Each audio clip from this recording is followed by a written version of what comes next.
Everyone ready to part with a few Canadian dollars? So clearly, one of the main reasons why we are all here, I think, I think it's not a mystery. I think the reality is that we have a home in Victoria that houses music, that houses energy, that houses art, and the one devastating thing that we could possibly have is to lose that.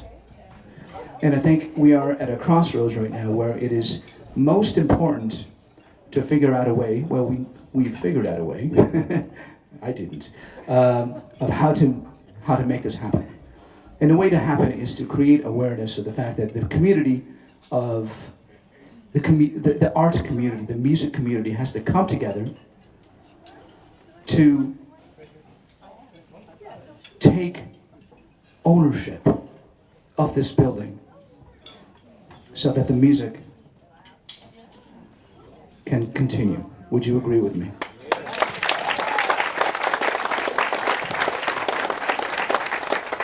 Now, I'm not a financial officer. I'm not a chief, but there is a very clear way of making this happen. There is a very clear path in which every one of you can take ownership in this organization and leave a legacy behind you that will enable art, music, jazz, classical, it doesn't matter what it is because we are all one, that will enable Victoria to continue making what we make. And it will continue allowing great artists from all over the world to come to Victoria and to present the music to you. So this is this dinner was the beginning of setting off this path for all of you to figure out how you can help each other to keep this in the family, in the extended family. And I think Nicola, who has not slept for at least 8 months at this point, has done a phenomenal job in figuring out how to make this work.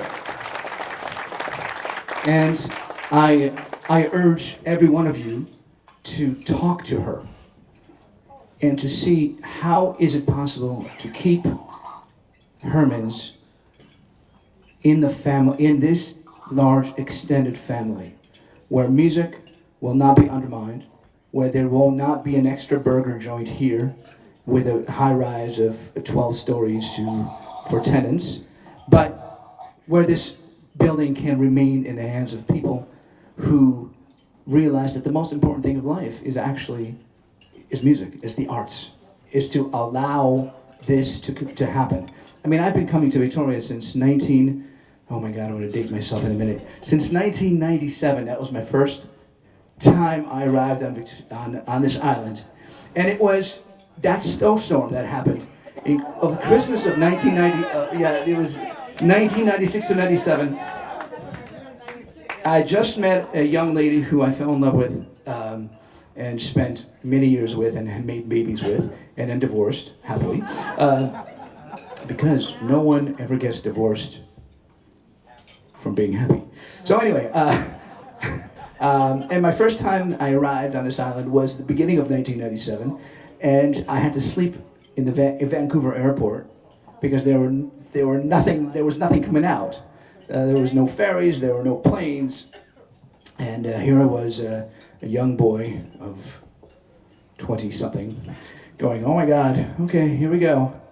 The first time I came to Victoria was that, and ever since I fell in love with Victoria, and I realized that this is a ridiculous place, one of the most ridiculous places in the world. No, ridiculous in a way that I don't understand why it has this effect on me. I can't stop coming back here. I don't even have a wife anymore who is from here, and now I'm still here.